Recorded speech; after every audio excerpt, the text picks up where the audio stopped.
So I gotta figure out how to like fade out the audio. I haven't figured out everything that's apparently required to do this competently yet.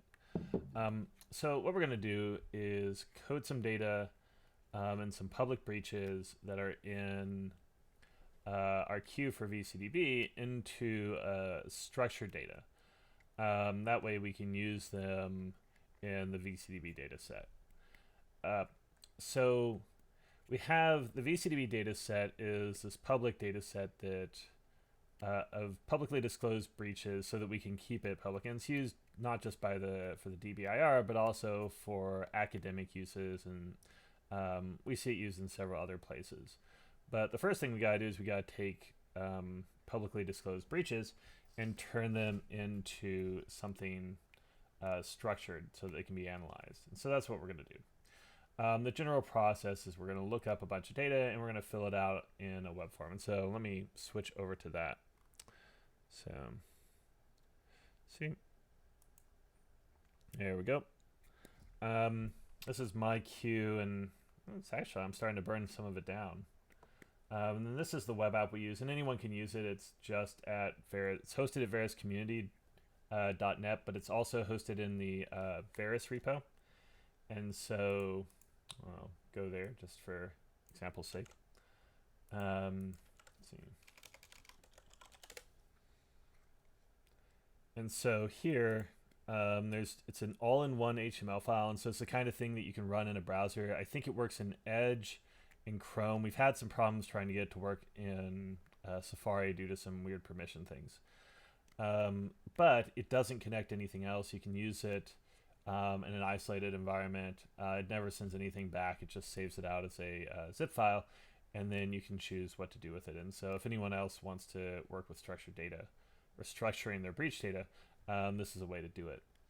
And so we're working on the VCDB schema. I've already got it loaded. We have a couple different schemas. VCDB is exactly the same as the one we use for the core DBIR other than its name. And this one has a hard-coded source of VCDB, obviously. And then this is the most current version of it. And so let's get started. Let's see what the first thing we have up on deck is.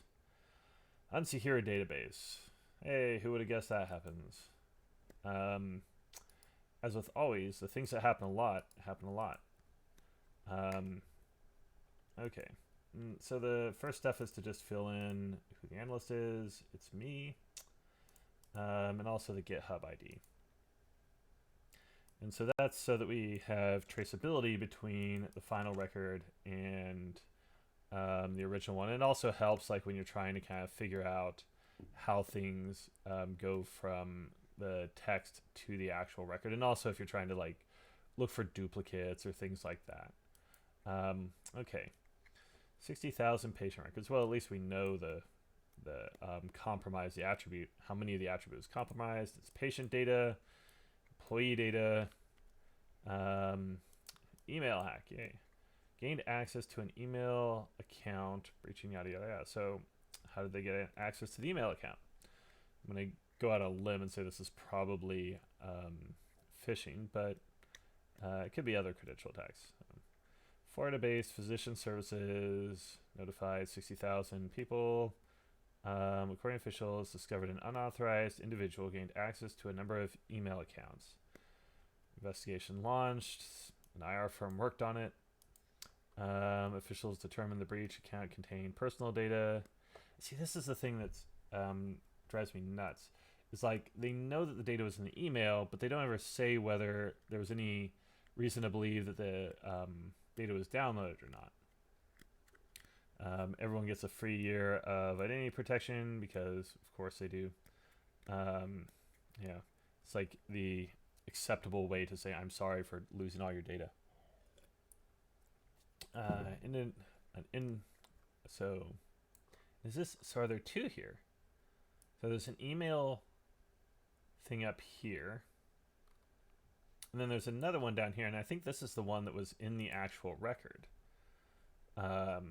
Right, is the thing that's the breach actually in the VCDB issue is actually the database. Researchers discovered a database patient's rehab records on the internet. Oh, we know the type of database. That's actually helpful. Contain the personal information of patients. Know the number of rows of data. The researcher estimated the. See, why does the researcher have to estimate the number of unique patients? Like, what does that add to the remediation process? A single patient ID could have multiple rows. Blah blah blah. Based on random sample, 5,000 rows, and we just download 5,000 for the fun of it. Okay. As soon as train continues, yada yada yada. Okay, well let's fill this out. So unfortunately, it's a confirmed incident. We'll capture this reference. And we have another reference here. Steps to recovering addicted. Okay. Put that in here. Summary. Elastic search database on internet. Because that happens a lot. Okay, so who's the actual victim here? Steps to recovery, I guess. Guess that's the name of the company? Do they have a better name, or like, is that just their name? I guess that's Steps to Recovery. It's not like Steps to Recovery LLC. They trademarked their name. That's very nice. All rights reserved. Pennsylvania Drug. Here we are. Pennsylvania Drug and Alcohol Rehab Center. That sounds, well, so is it that? Or is it this one? What is Steps to Recovery? Who is the actual organization here breached? Misconfiguration, Steps to Recovery database. So it sounds like this, but is Steps to Recovery like a... Is it the website, or is it... Okay. You know, this is just going to get me a lot of really weird ads looking at this site. You were returning to life to turn your life around.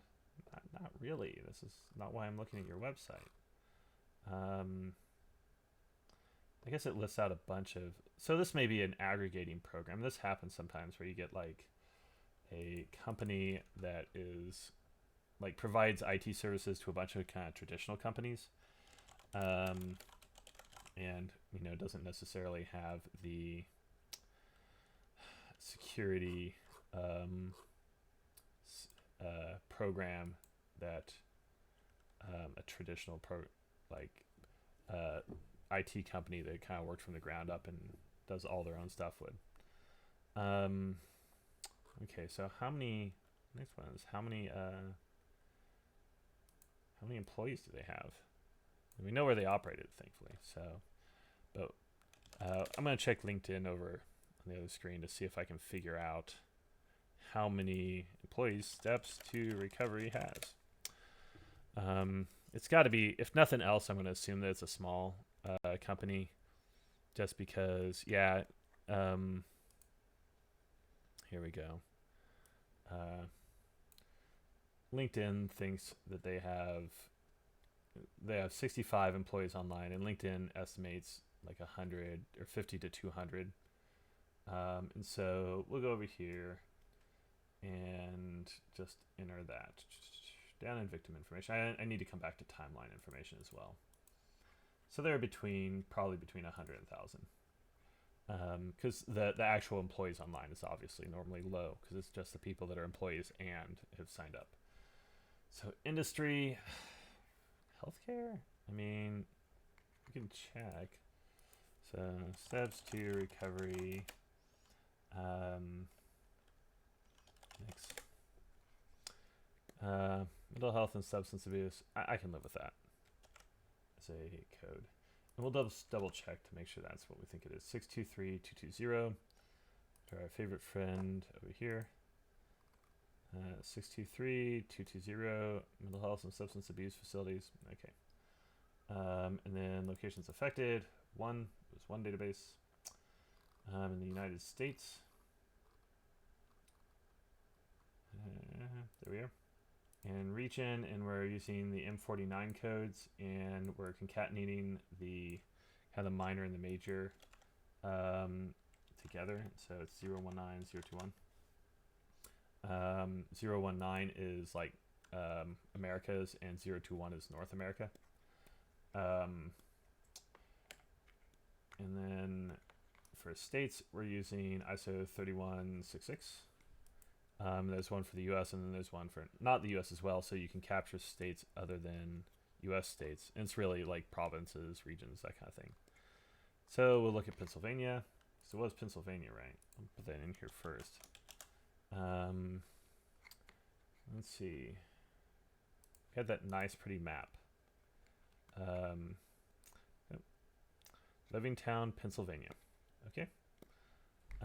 So we kind of know the victim information, and then we want to go look at timeline. We need, particularly for timeline, especially for something like this, where it's just kind of, we're going to capture it as an error. We're going to capture the action involved as the person who configured the database configuring it wrong. Officials, that's not helpful.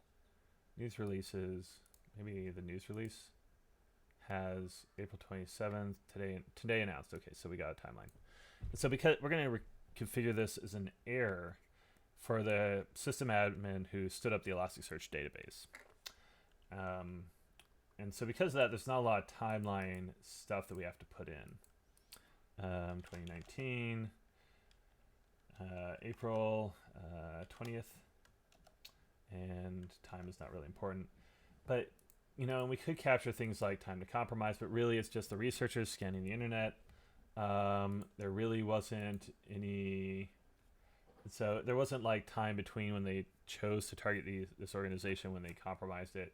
So they just scanned, they found it, there was nothing to bypass. And so we'll say that's seconds because there's really nothing involved. But, you know, an exfiltration of data, you know, and I'm sure it took them minutes to search that database. Discovery, it's really not applicable. Well, I mean, so it is a reported external. It's external discovery, and we'll code the discovery method later. And so it was discovered, but is there any information about how quickly? So the researchers discovered it actually March 24th. So we're going to actually change this, the April 20th, to the notification date. And we're going to say this happened on March. Gotta stop tabbing. March 24th. They download a bunch of data. Does it say how long before they notified? So let's assume that they notified them in days. You know, it's either hours or days. But days, containment. Hopefully there's something along the lines of they took it offline immediately in here. Source, patient information, the discovery. Researcher is notified, vendor, the same day. So we can put hours. Host vendor confirmed the exposed data was taken down on March 25th. So 1 day later. And so we can actually put containment of hours. And you notice it's the next day, which technically would be a day. But our units here are all plural. And so hours tends to be multiple hours. Days is interpreted as multiple days. And so because we kind of expect that that's how people interpret things when they read VERIS analysis, like the DBIR, we're going to say hours because really what's happening is it's probably something around 24 hours. In fact, we could probably put that in here. Well, I mean, let's say 20. Yeah, we'll put 24 hours roughly. So it's the next day. And that just gives us kind of a ballpark. Really, if we're using the units here, we're probably using them as some kind of density plot. And so, you know, being a little bit off isn't profoundly important. It'll get the incident coded into the right space of the density plot. And particularly because this would be a long tail density plot. So if you're thinking about kind of how breaches come out, a lot of them are detected in, you know, minutes if there's something where they like ransomware. Or they're detected in hours, you know, if something like this where it's reported, or maybe days or weeks, but you start getting days and weeks and months and years, you know, and to try to plot a breach that took years to detect on the same figure with a breach that took hours to detect, right? The difference between 23 and 24 hours isn't particularly relevant when you're also talking about the difference between 1 and 2 years. And so, for strategic purposes, it's important to get in the space, and we can use things like log scales to better look at the more granular portions of the chart. But kind of the reality is when you use log scales, it adds a level of difficulty to reading the plot. And really what people care more about is, what's the most common thing? Is it most common for people to take hours to detect this or that type of breach, or to detect years? Because then you can plan and say, hey, we want to be able to detect this quicker, or if the attackers are taking this amount of time to finish the attack, we need to be faster than that. If we're not going to be faster than that, it really doesn't matter. It doesn't help to get better from taking months to detect an attack to taking weeks to detect an attack if it's the type of attack, if it's ransomware, right? If it's the kind of thing where, the end game is done in, in an hour, a day or something. And so, balancing response and the threat is important. So that gives us all of our timeline information. We can close that up. Really no secondary victims as far as we know. It was directly to the patients. And we'll talk about the data compromise. In fact, we can do that next. And so we can talk about confidentiality. Confidentiality was disclosed, and we know they estimate 146,000 unique patients. So, and for lack of a better term, we'll put that in here. It gets us in the ballpark, and we'll put it as medical data, and it is data of patients. And it was stored unencrypted. We can be pretty confident about that. And we're going to choose stored as well.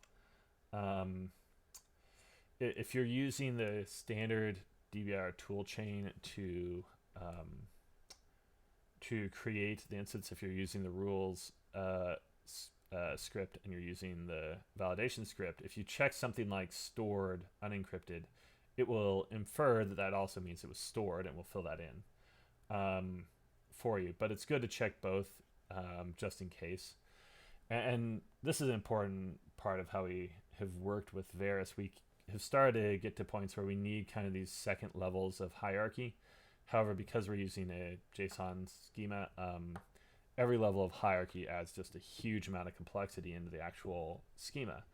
And so it's actually kind of easier to create some of these simple hierarchies within the enumerations, and then to just double tag things, double tag both the parent and the child, because they don't get counted. We count a single row no matter how many enumerations are checked. So data abuse, no, because we know it was researchers doing it. Credit monitoring, I think we said credit monitoring, or at least it was on the other breach. Oh, come on. I know it was in here. So there's one. Was there another credit monitoring? Maybe they didn't do credit monitoring for this one. What about in the press release? Where was that? It's right here, right?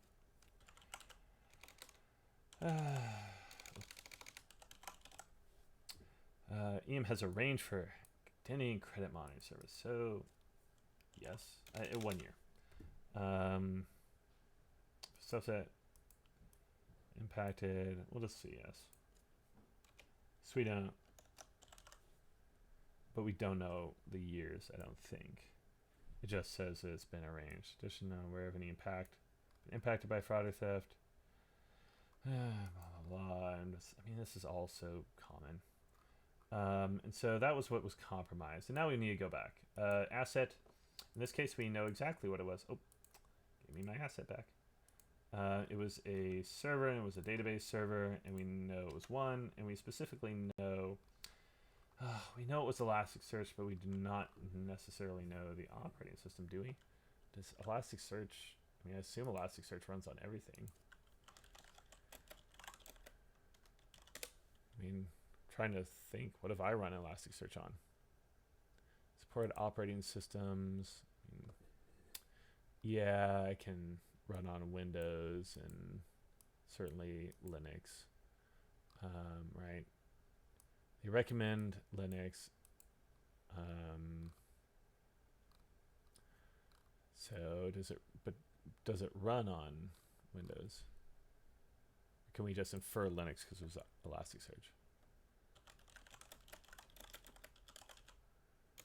Sorry, I have a whole bunch of computer monitors and I kind of look at whichever one is available at a given time.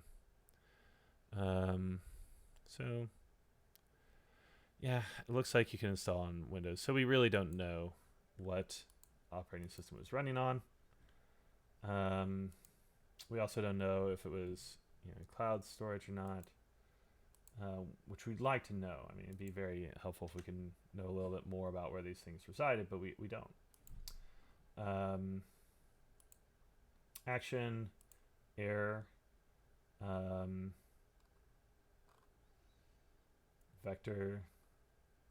I think we put unknown. And so this is actually a very standard type of breach. We see a lot of them, and we reported about a lot of them in the DBR this year. So if we go and look at something, we've tried to start capturing our coding styles. So common breaches, we all want to be coded the same way. And so in discovery method, in this case, it's a database. The actor is going to be, the action, normally we configure these as misconfiguration, which is there, and vector unknown. And the actor was certainly a sysadmin because kind of if you're setting up the, not external, internal. If you're setting up an Elasticsearch database, you're implicitly a sysadmin, kind of. I know there's probably people who would disagree with that, but for the purposes of, you're not human resources, or excuse me, you may be human resources, but if you're human resources, you're also a sysadmin, that kind of thing, because it's kind of sysadmin's role. And then we wanted the motive. There's no motive because this was an error. Wasn't intentional. None of the job change stuff. And so now we've got the actor filled in. And so was it targeted? Doesn't apply. The discovery method was discovered externally by an unrelated third party. And I haven't said this today, so I'll kind of go over it now. Value chain is something we're kind of trying to capture more in the DBR. I don't know if we'll be able to find the data, but we've added it to our schema at least. A lot of breaches require a lot that happens before and after the breach. And so, for example, like in a ransomware attack, the attackers have to either write their own ransomware or purchase some ransomware. They have to target organizations, and that means either going out and researching organizations themselves, or it means buying a list of maybe email addresses or something else. They need to distribute that ransomware, so they need some type of hosting or a mailing system. And then after, on the flip side, there's a bunch that has to happen as well, right? You're probably not buying that new house with Bitcoin directly. And so they're going to have to cash out that money. So there needs to be a way for them to turn the Bitcoin into solid money. And there also needs to be, they're probably laundering the money somehow to make it a little harder to follow. And so if it's a hard currency, it might be laundered in several different ways. If it's cryptocurrency, it's probably laundered through something like a Bitcoin tumbler or such. And it'd be nice to capture that information. In this case, it doesn't really apply because we don't have, our actor is our internal sysadmin who made a mistake. But we would like to capture more of this kind of data if we can find sources that have it. But for now, we'll skip over it and we'll go back and look at the impact. We'll say distracting because they did spend some money. They're going to have to pay for a little bit of credit monitoring, but that's about it. Credit monitoring and press release. Then the plus section, we want to look at the subsource. And so with the DBIR, it's really, see, it's millions of records, but it's only hundreds of thousands of people. So in the DBIR, in VCDB, we try to randomly populate the data set from the issues that we find. And so but that's not always the case. We want to collect a little bit extra healthcare information. We also want to get priority incidents. So if there's something that breaches, hundreds of millions or billions of records, we want that in the data set, because if we don't, people ask why we don't report it. And, because we were sampling randomly from our public data set is not necessarily an answer that people understand. And so we code in some of the priority incidents, but we also don't want them biasing our data. And so to help track the number of things that are added to the data set, particularly VCDB, but also in some other places, in a non-random fashion, we capture a subsource. And in this case, the subsource is PHIDBR. And so this record was assigned to me to code because it was tagged PHIDBR, and so I'm going to tag it as a subsource. And this is also helpful for any academics who are looking at this data set and treating it as wholly random sampled. It gives them the opportunity to subset down appropriately and kind of unbias the data if they need to. So attack difficulty, we're going to put low because they just logged in. It was just sitting on the internet, so the difficulty was just finding Elasticsearch, kind of like shooting fish in a barrel. And then the event chain was, and let me explain the event chain. I'll fill it in and then I'll explain it. So internal actor, the asset was a server, and the attribute was confidentiality. And so one of the things that we're trying to do a better job of capturing is the path attacks take. Not just how many steps were involved, but what order did they happen in? Because there's a lot of opportunity in security to understand the sequence of events and breaches and understand then where do we want to stop them? Do we want to stop them at the very front of the sequence or at the very end? And more so, in fact, a lot of breaches don't require a long path. Both errors just kind of happen because an error that requires more than 2 steps, it's less likely that you make 2 errors than 1 error. But also attackers want quick and easy attacks. And so looking at the number of steps in the orders they go in can give us ideas about how can we increase the path length, make it more difficult for attackers. Because, there's the old saying that, defenders have to get it right every time, attackers only have to get it right once. Well, on the flip side of that, attackers have to get every step in their attack correct. Defenders only have to stop one of the steps. And so if you can create more steps, that makes it harder for the attackers. And if you can find the step that is easiest for you to defend and hardest for the attacker to avoid, that's the step you want to mitigate. And so that's the most efficient step economically. But you have to be thinking in terms of paths to be able to do that. And part of that is collecting path data. And so in this case, there's only one step, right? Only one action was taken, an error occurred, and that exposes database to the internet where someone bumped into it.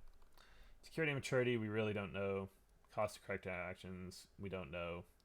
And so we'll mark this one validated. And we'll save it. And I talked about this yesterday. Here, open a new window. We do our best within this web app to save the data. It saves as a local variable for the website that you open. So it's hopefully saved even if you do something like navigate away or change pages or something. But it never hurts to put the data into a text file. That way, if anything happens and you lose it, you have an extra copy of it and you don't have to go through.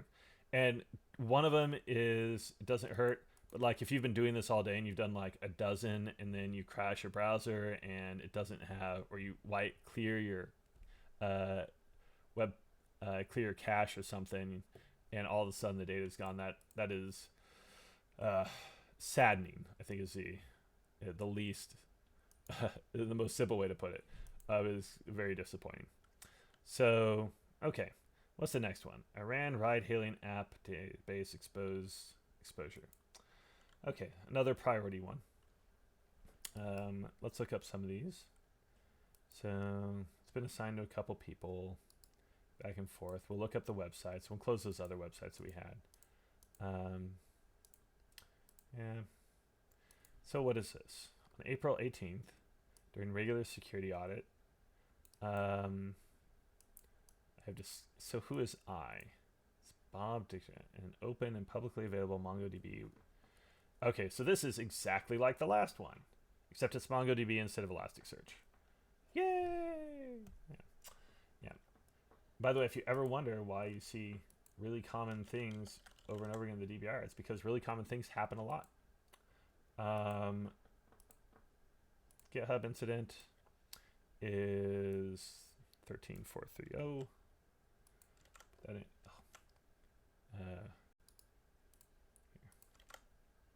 and then we'll copy in the references. Let's see. And another one. And summary, MongoDB database discovered online.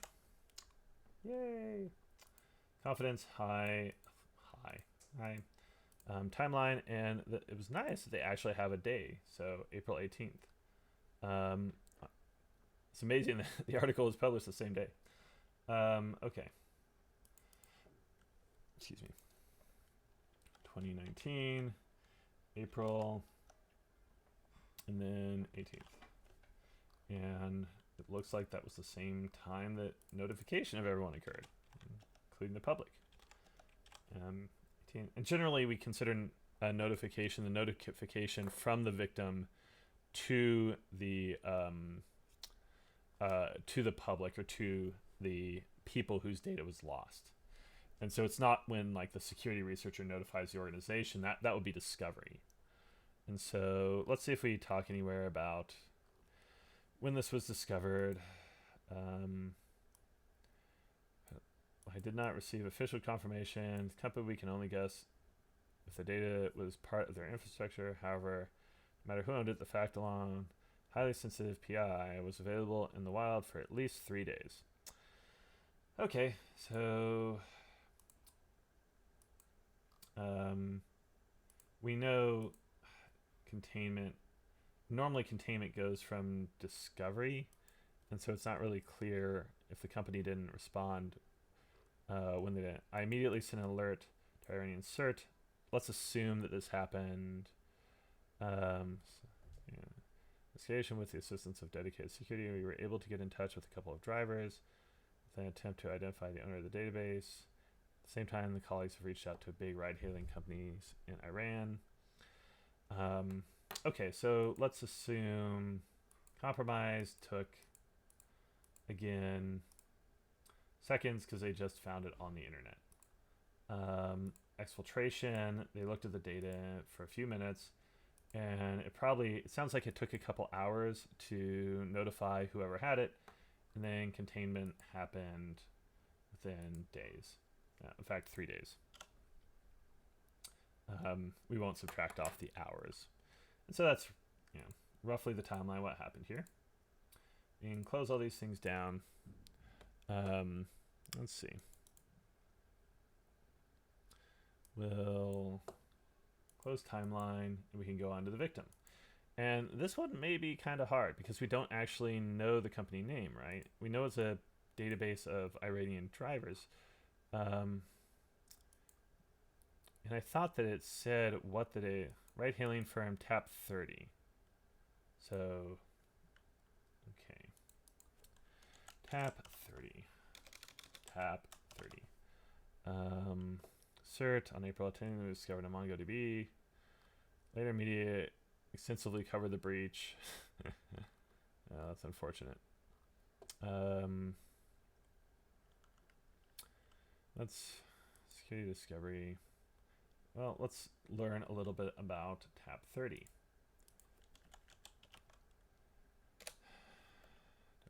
Oh, yeah, I guess I should expect this all to be in Farsi. Is that the correct language for Iran?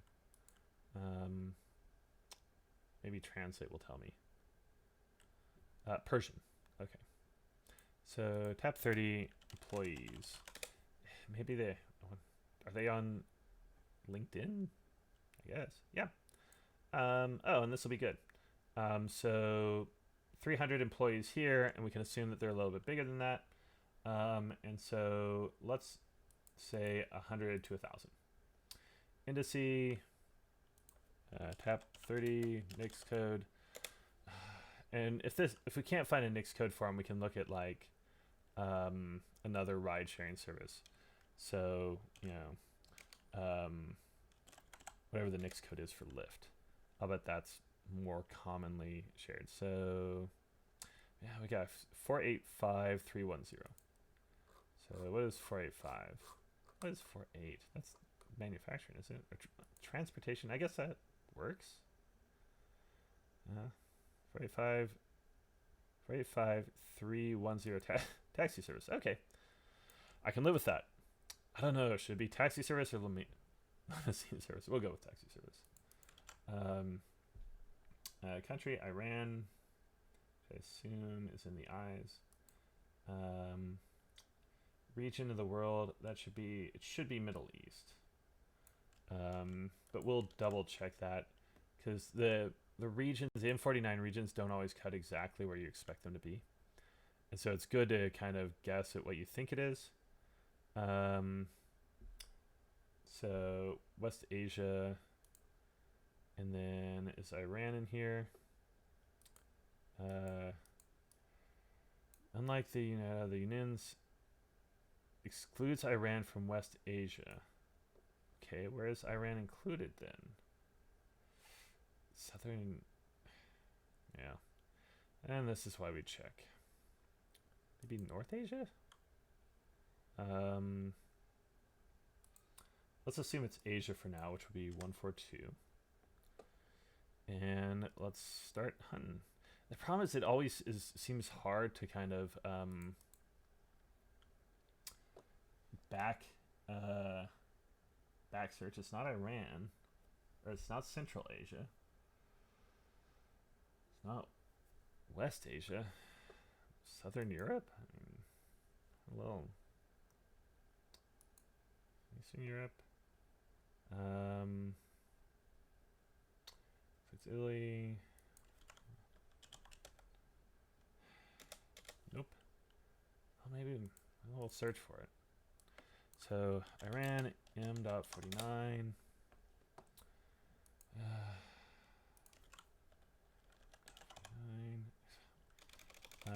Asia.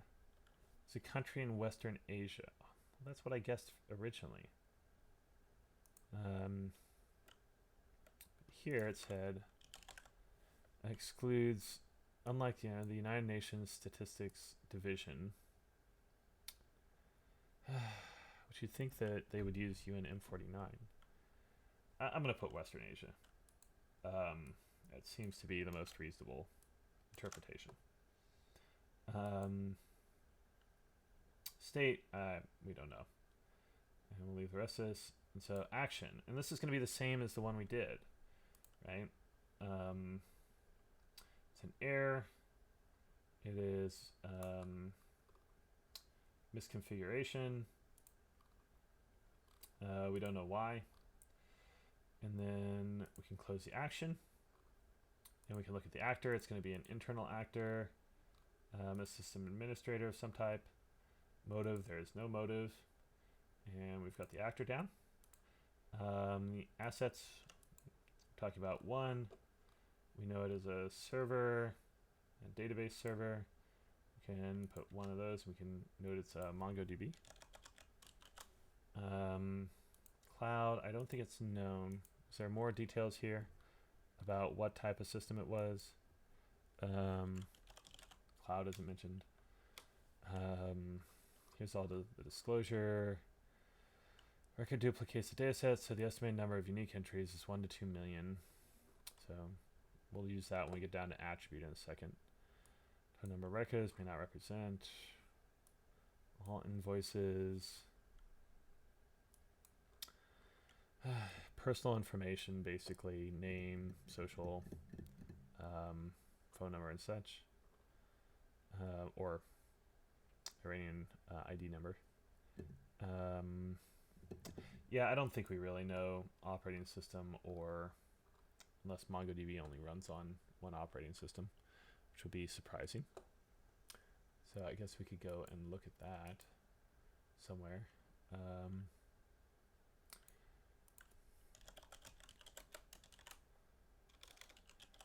Does MongoDB run on Windows? does run on Windows. Okay, so it runs on multiple operating systems. We won't worry about it. Attribute, confidentiality. There was data disclosure, so this is a breach. Data record, we're going to say 1.5 million, 1500000, because that is between 1 and 2 million. And it was personal information.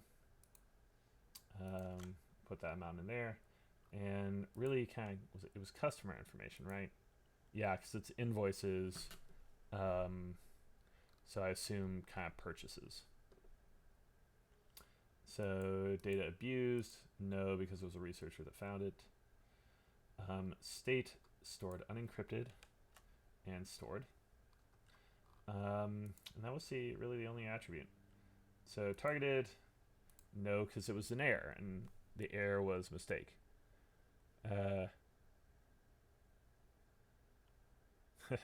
Hey man, how are you doing today? No, that's okay. I'm not. Well, actually, if you've got it, if you can look up the operating system while I'm finishing this out, by all means, please do. Sorry, I'm not very good at checking chat. Need to get better at watching chat. I've heard that that's an important part of streaming. So, okay. I'll keep going on the discovery method while you're looking up the operating system. So, discovery was external. This is the same as last time, but unknown third party. We discussed value chain, and again here it doesn't really apply. Overall rating, the impact seems to be insignificant. They just turned off the database and that was it. But they made it private, or however they protected it. And so the subsource, this was a priority record, so it was brought into the data set in a priority way, not randomly. And then let's see, the event chain is going to be the same. An error by an internal person on a server led to a compromised confidentiality. By the way, I have no clue why these are AU, CP, and IA. This was a part of the schema that was here when I inherited it like 4 or 5 years ago. CP stands for confidentiality, IA stands for integrity, AU stands for availability. I don't know why. We may go around and change those here in the future to be a little bit more, accurate with what they actually represent. And really, event chain is something that we would like to kind of expand out to the entire schema so that you can sequence everything in the schema, not just these 4 things. And so we may wait and just do that rather than trying to make this a little more legible. And so let's see. So anything else we need to fill in? There isn't. And so let me ping here.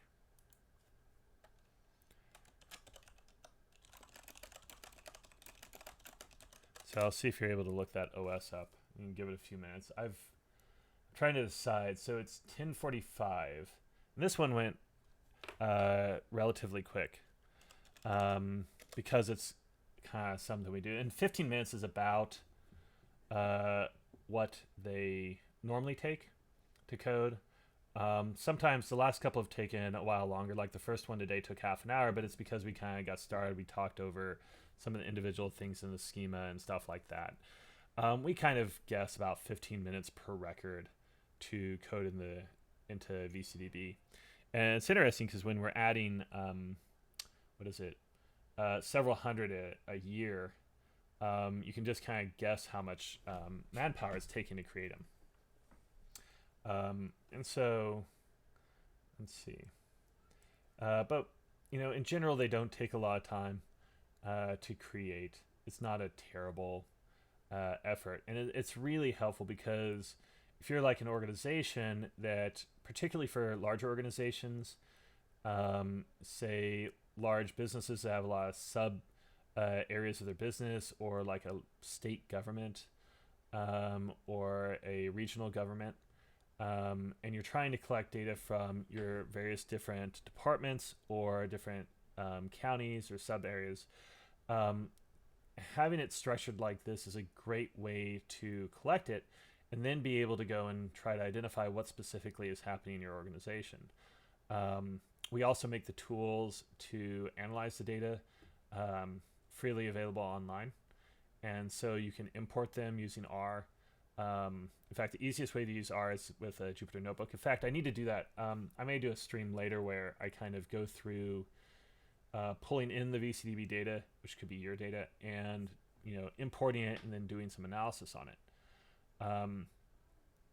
Because it's not that hard, and it would let you see things as an organization like, are we having the same problems with exposed databases as a organization is having with or as the general population, and so do we mirror the general population or not? Oh, and I see that Balgan has it back. Is that the appropriate way to pronounce your handle? I assume Balgan, but like I hear this is like an artwork, like learning how to pronounce people's handles. And so, but I see you're saying it was Ubuntu, so we'll go back and tag the operating system as Linux in the asset. And that's nice because we rarely get that. So we will tag that, and this record should be done. We're going to mark it as validated, and oh, we missed victim industry. I thought we filled out victim industry. Oh, I put it in locations affected. Yeah, I have a habit of making silly mistakes like that.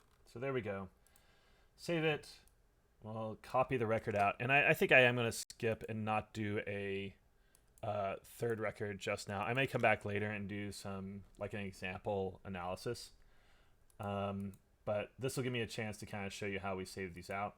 And so once you've got your records in here, we've got the two that we did today, we can export them. And I'm going to move it over here because it's got my directory structure. Not that you care that I'm saving this to like the actual VCDB repo, but just clicking that export button, I can switch back to actual video. Just clicking that export button gives us a zip file of all the incidents. And then we can take that, and the VCDB data structure has in like the VCDB repository, there's a directory for data, and under that JSON, and under that submitted. And so what we do is we want to save the incidents there. And you want to unzip them. And so you can actually